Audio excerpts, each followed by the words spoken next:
So, news of the week. And unlike the last episode where there was very few news in the MLS news radar, this episode there is a whole ton of news. And I think the last 48 hours I pretty much got slammed with so many news that is in in MLS that you know, I basically put most of them on there, but not every single news is actually going to be on this board. And that at the end of the video, I even have to kind of do an honorable mention in terms of the news that didn't make it on the board because I couldn't fit on them. But I'll still report it either way because it's equally important as the one that is on the board.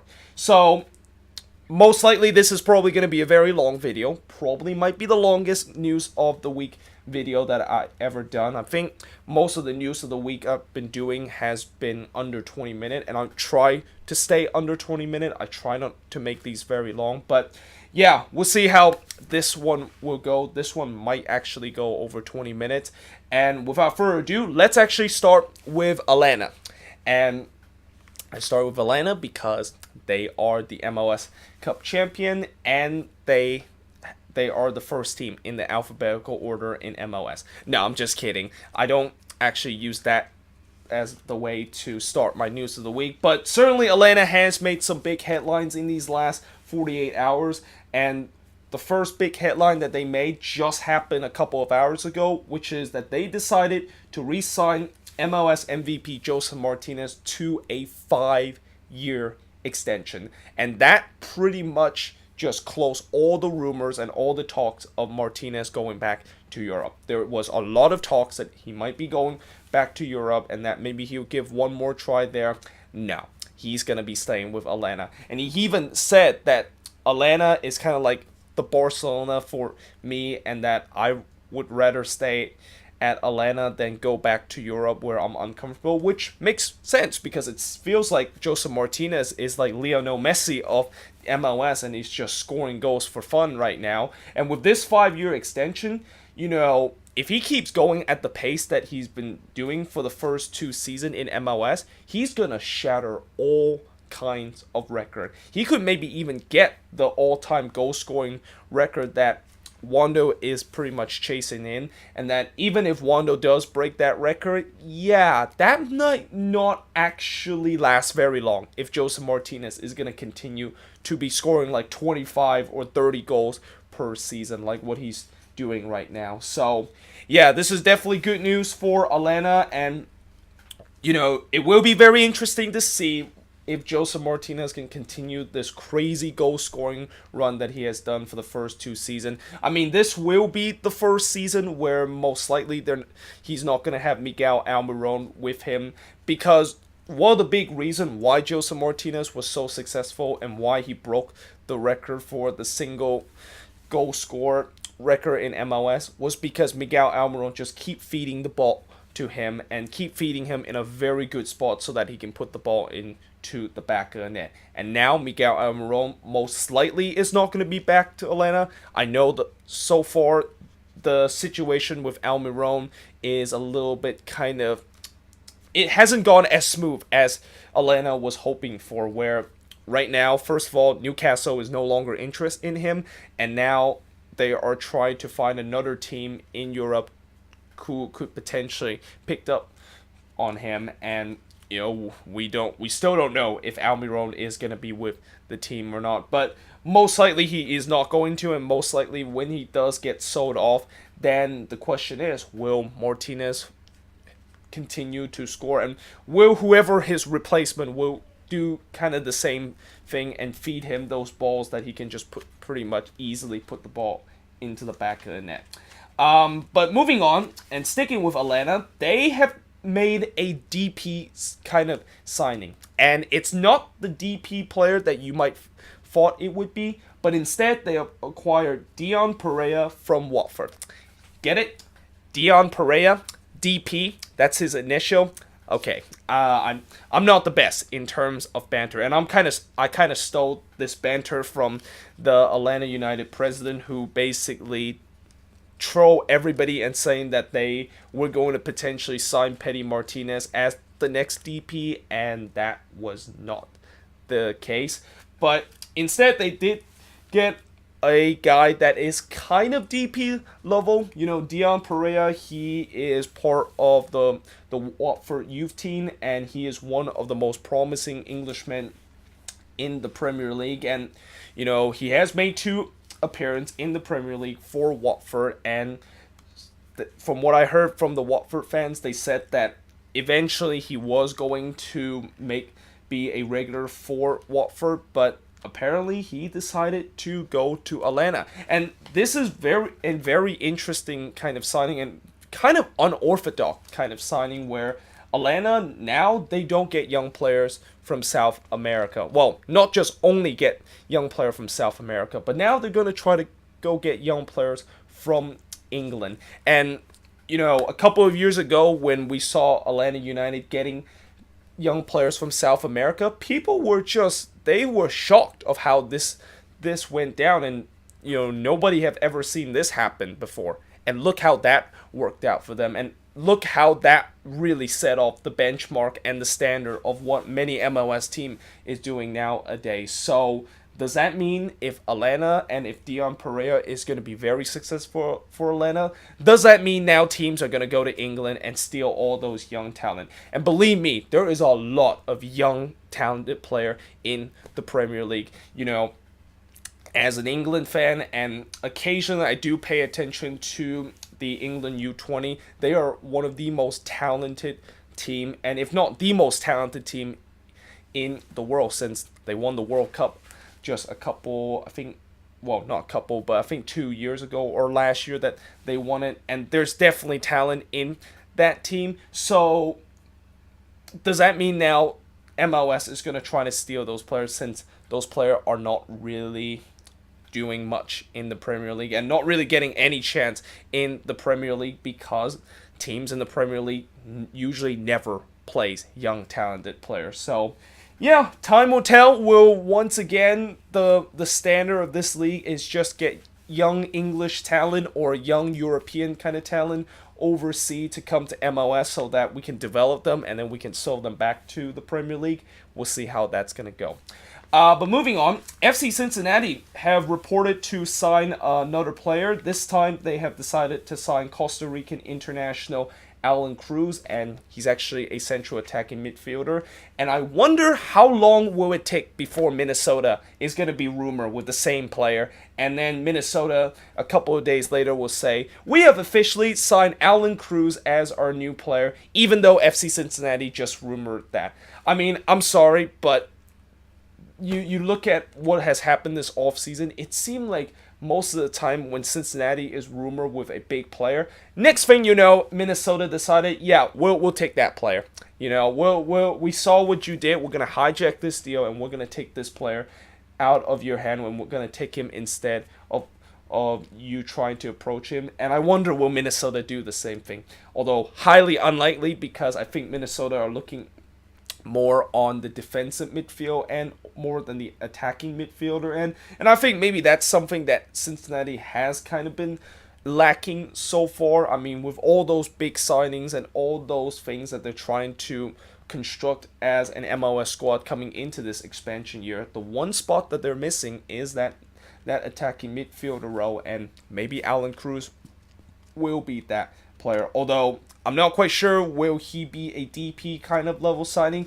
I think FC Cincinnati still have two more DP spot left after Fernando Audi is their first DP spot. So yeah, we'll see how that's gonna go and whether or not if that is gonna be turn out to be a signing.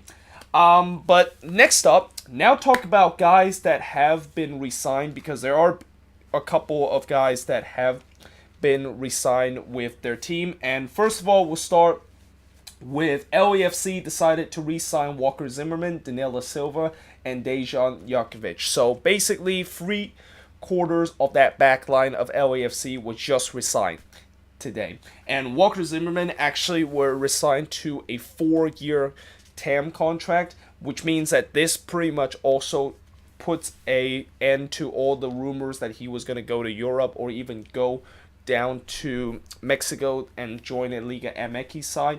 And for these next 4 years, he's going to be remaining with LAFC, which is very important because for LAFC, they definitely did not want to lose Walker Zimmerman. He was probably the best defender out of that LAFC back line, which, it wasn't very good, but at least Walker Zimmerman was kind of like their main man and kind of the guy that really kind of stared that back line to at some level of credibility, and that they're not just completely bad like what their crosstown rival were. But yeah, certainly this is definitely a good signing or a good re-sign that LAFC has done. And speaking of their crosstown rival, the LA Galaxy, the Galaxy looked like they did the same thing. They decided to re-sign 3/4 of their backline too, and they decided to re-sign Severindo Carrasco, Ralph Fletcher, and also Dave Romney. Now, what I don't understand about this, and this kind of makes me a little bit head scratch with the Galaxy, is why in the world are they re-signing almost their entire backline when their entire backline was absolutely hot garbage last season? I mean, besides Michael Ciani, they pretty much have got every single guys in this back line that is going to be under contract heading into next season. And I know Ciani was absolutely garbage. I mean, if you talk to any Galaxy fan and you mention the name Ciani, they will immediately say that, oh God, please get rid of this guy, which they eventually did. But it wasn't just Ciani that was god awful. I mean, there was all these other guys like Carrasco, Fletcher, and Romney. All those guys sometimes contributes some of those bad kind of goals that the Galaxy conceded last season. And with LAFC, I said about how their defense is not very good, but at least it's kind of credible that, yeah, in some sense, I think they do. It is a good idea to bring them back, and plus the fact that they have one of the best defender in the league, that is Walker Zimmerman. For the Galaxy, it's a different story. They have all three of these guys were not good with the Galaxy's back line, and the fact that they decided to re-sign them, and the fact that this is the solution to trying to address the issue with the back line, yeah, that is not a good solution. And as a rival fan, I'm actually happy about this, because now we're gonna keep laughing at the Galaxy and in terms of them keep conceding many goals. But if you're a Galaxy fan, this is kind of a little bit of a head scratcher and kind of disheartening, the fact that they are not really trying to fix their back line with trying to bring in a couple of guys and just get rid of guys that clearly are not good enough in that back line. So yeah, that's a bit of a kind of a head scratcher to me.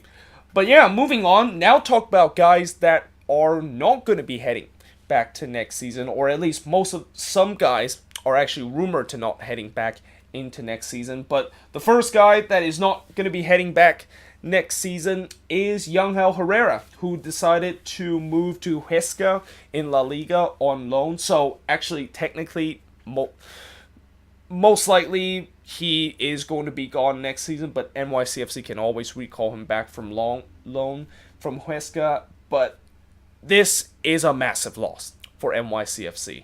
I mean, this offseason for NYCFC, you could argue that they just lost two of their best players in their team. David Villa, obviously he moved on from this team after this season, and now Yangel Herrera, who is, besides Villa, is probably the most important player on that team, because he is just an absolute rock in that midfield. And you've seen when they did not have Herrera on that team for the majority of the second half of the season, how bad they were. And now they're not going to have them next season. Something tells me NYCFC is going to go backwards. And something tells me that this is not a good sign for Dome Turin, and this just pretty much increased the temperature in terms of the hot seat that Dome Turin might be on next season. I mean, I understand Yangel Herrera want to go to Europe and want to see how it's gonna go, but at least NYCFC, you know that your squad is, you just lost your best player in this offseason. You shouldn't do the same thing and lost your next best player. And then the next thing you know, they're probably going to lose their third best player, which I believe it's Tajuri Schwadi, that is like their third best player and the guy that is really the only guy that can score goals on this team. So, yeah, for NYCFC, so far things have not gone well for you. And if they do not make any more move this offseason, something tells me they're going backwards. And something tells me they actually might miss the playoffs. Consider how other teams are improving in the Eastern Conference. Speaking of the Eastern Conference, another team in the Eastern Conference have waived off one of their player, and that of course is Orlando City, that have decided to waive off Stefano Pino.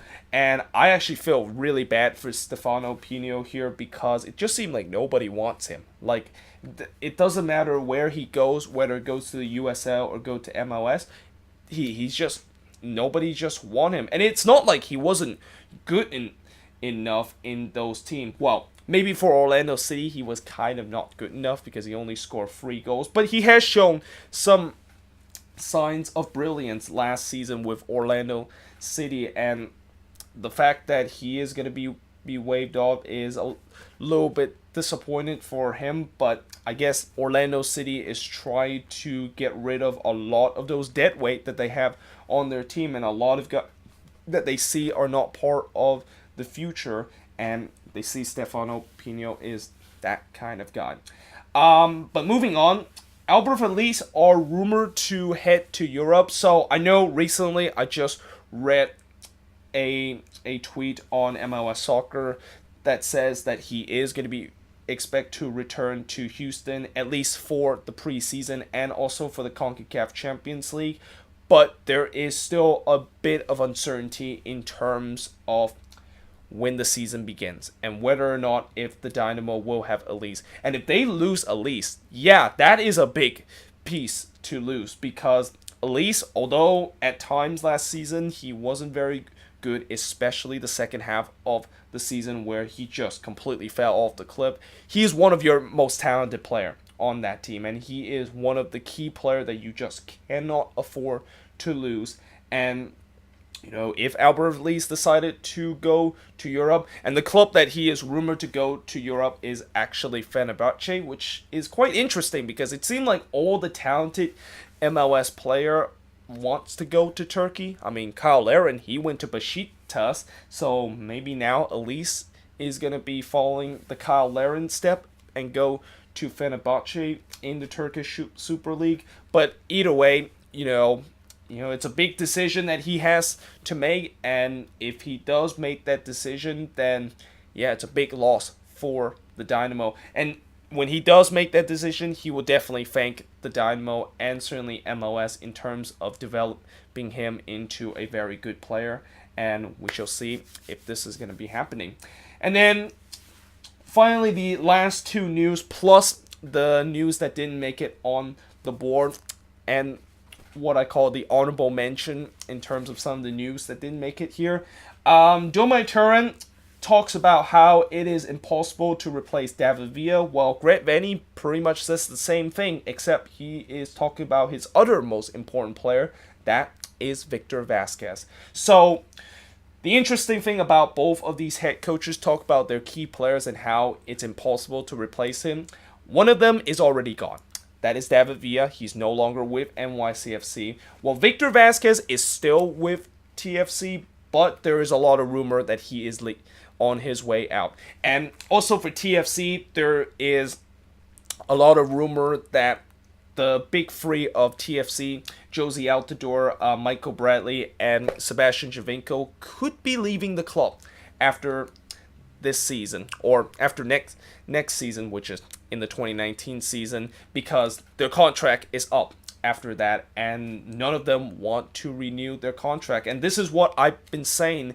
I think last time I said, or not last time, but I said this before with TFC situation, it looks like they are on the verge of rebuilding. And it looked like that championship window is starting to slam shut because of the fact that the main core that they have is aging very badly, and they just need to move on from them and eventually bring in some new, fresh blood kind of talent. And I guess, in some way, I think TFC would be in that transitional phase where they're gonna get rid of their old core and bring some new fresh blood.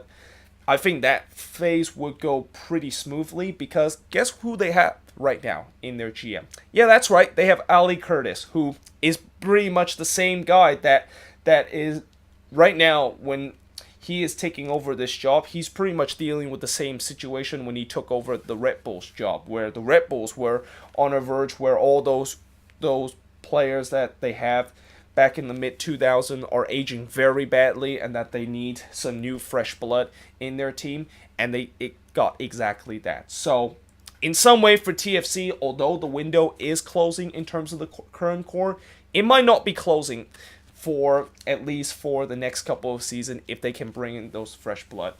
But in terms of this news, yeah, it's obviously hard to replace Victor Vasquez because he's such a talented kind of player. But again, this also brings back to what I said about how if Ali Curtis can get that academy of TFC going and get that academy like what it is for the Red Bulls. TFC does not have one of the best academy in the league, but if Ali Curtis can reform a academy that used to be very bad but now is one of the best in the league, then he can definitely do it with TFC. And definitely there might be a guy that TFC can bring in out of their academy that could be a good replacement for Victor Vasquez. On the other hand, for NYCFC, yeah, that you're kind of out of luck because one, you don't really have a good academy player that can replace David Villa, and two, unless you're gonna sign in another aging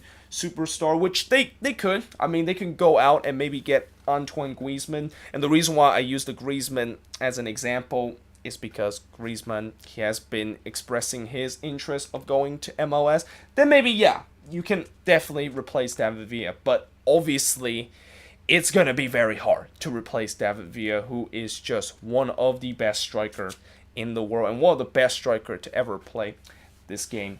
And then finally, before we get to the honorable mention in terms of some of the news on my notebook, former U.S. men's national team Jermaine Jones looking to start his coaching career in MLS. So, Jermaine Jones had been retired for the last couple of years, and during this time he has worked his way up in terms of want to go into coaching. He's actually got a license in terms of coaching in MLS, and I heard that he also got a UEFA license where he can also manage in Europe, but he certainly are looking forward to start his coaching career in MLS. So if you're a team that is going to fire your manager in this season, why not give Jermaine Jones a call? And, he's definitely could potentially be a very good coach. And anytime whenever there's an icon in the national team or even in club level that I support, I'm obviously very excited to see what they bring to the table in terms of coaching because they're gonna share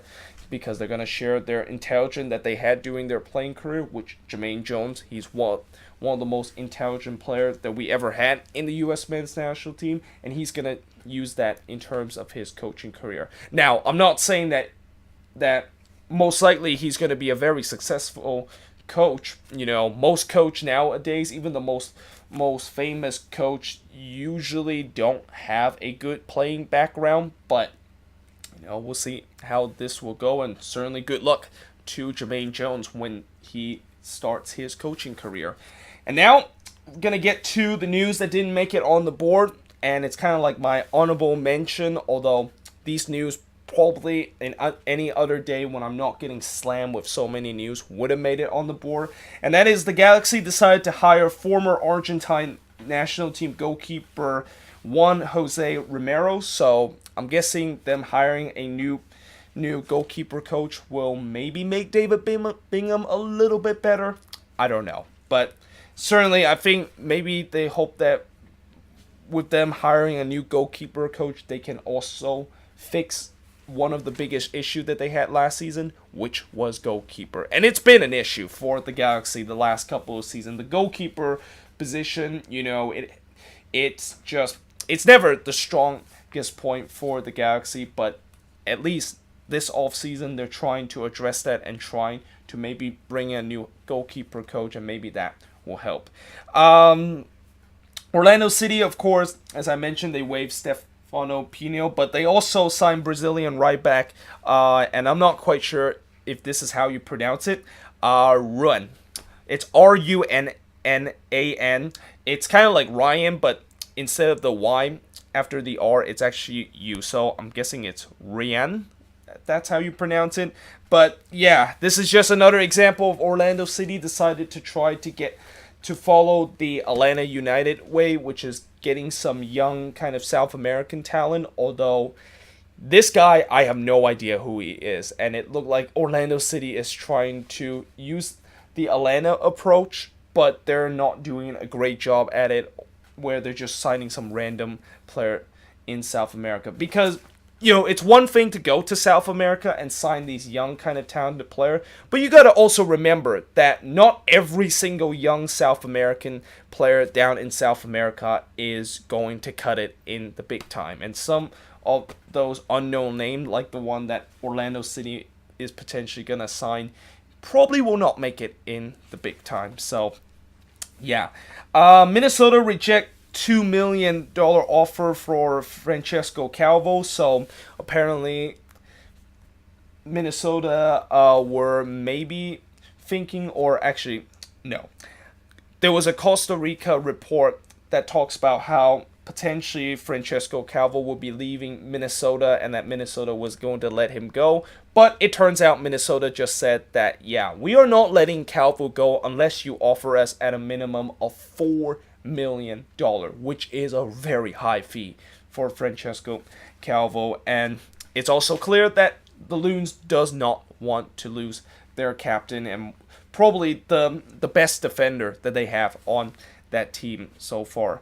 The Portland Timber acquired acquired Claude Polino. I think that's how you pronounce it. But basically, he is a center back, and most likely this move by the Portland Timbers are basically a move where they are going to be replacing Richwell with this signing. I mean, Richwell, as I talked about in the last news of the week, he has been waived by Portland, and this is pretty much the replacement that will be replacing Richwell. And again, I don't know much about this player, so we'll see how exactly he will develop. And they also the Portland Timber also pay New England 100,000 GAM for his MLS right.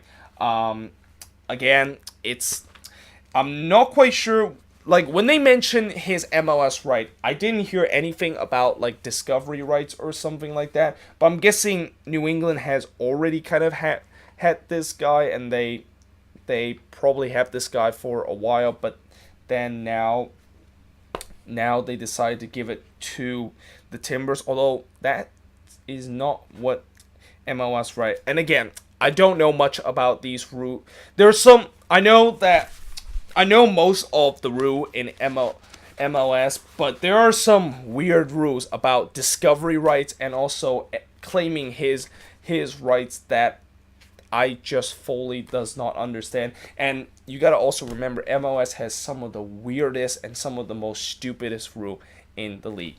Just ask everybody what their feeling is with the whole discovery rights rule, and how, again, from what I explained a couple of episodes ago, when one of the team did had to pay general allocation money for the discovery rights rule, and when I explain what exactly it is. But either way, that is pretty much it for the news of the week, and we're hitting about 30 minutes of this videos, and I do apologize that this has been a pretty long video, but there has been a lot of news lately, okay? So that's why I have to make this super duper long.